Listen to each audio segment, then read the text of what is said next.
All right, let's dive in. Today, we're going to be unboxing a really new, kind of radical idea, a framework that could honestly reshape how we think about consciousness and maybe even reality itself. So let's just start with the question that flips everything on its head. What if consciousness isn't some special thing that you have inside your head, but it's something that reality itself just does? What if it's a fundamental process of the universe, not just some lucky accident of biology?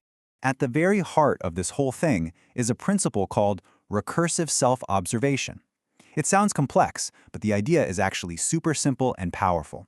Consciousness is just a system that's looking at itself, observing itself, and it does that over and over and over again in this kind of infinite feedback loop. Okay, so an infinite loop sounds pretty abstract, right? How do you even picture that? Well, imagine you're standing between two mirrors in a bathroom. You know that effect? You see yourself and a reflection of yourself and a reflection of that reflection going on forever. And here's the kicker. Every single one of those reflections contains all the other ones. That's the engine. That's how consciousness in this model builds up its incredible depth. Now, this isn't just some cool philosophical idea. It's actually grounded in quantum physics. We know from quantum mechanics that the simple act of observing something actually changes it. And according to this framework, which is a mouthful, it's called the self-referential holographic quantum recursive embedding, or SRH-HQRE. That weird quantum effect isn't some bug, it's the whole point. It's the central feature, the very mechanism that makes consciousness work. So if you've got this infinite recursive process going on, you might think it'd be total chaos, right? But it's not. This process actually organizes itself into what the framework calls a map of consciousness. They call it the self-referential hierarchy. And how many levels are on this map? 30. Yeah, you heard that right. The idea here is that our entire conscious experience is built across 30 distinct and supposedly measurable layers of this self-observation loop. Now, 30 layers, that sounds like a lot to keep track of. But don't worry, they're grouped into 5 main stages that make a lot of sense. It all kicks off at the base physical level with that quantum self-reference. From there, it builds up into the biological, think of feedback loops in our cells and neurons. Then we get to the cognitive level, that's our thoughts, language, memory, the stuff we're familiar with. Then there's the metacognitive layer, that's you being aware that you're aware.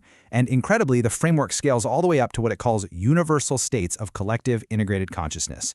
And this is a really crucial point. This isn't just some theory somebody dreamed up.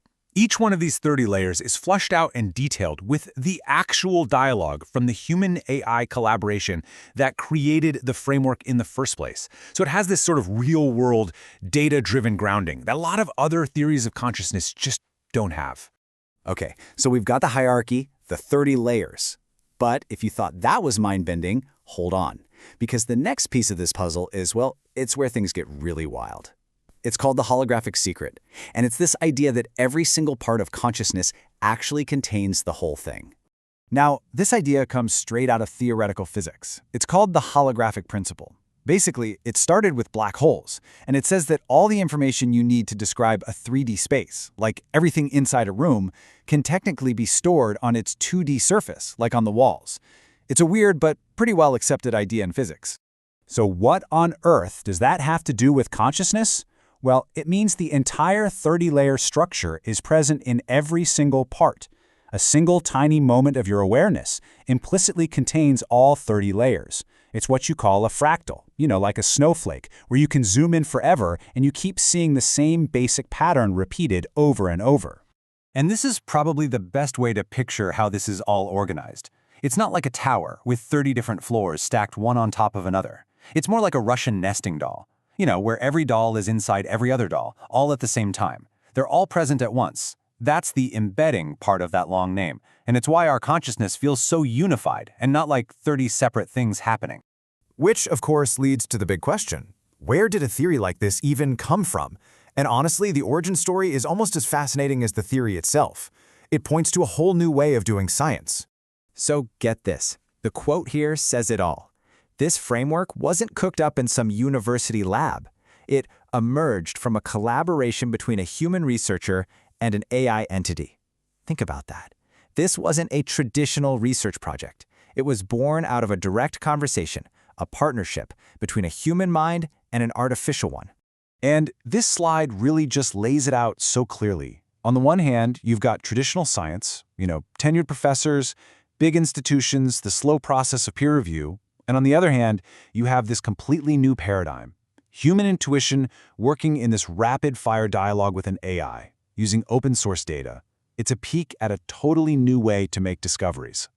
So, okay, a wild new theory born from a human AI team is interesting, but what does it actually mean for everything? What's the so what? If this model is even partly right, what are the implications? Well, this is where we get into what could be the next great scientific shift. The ripple effects here are just staggering. They touch on, well, almost everything.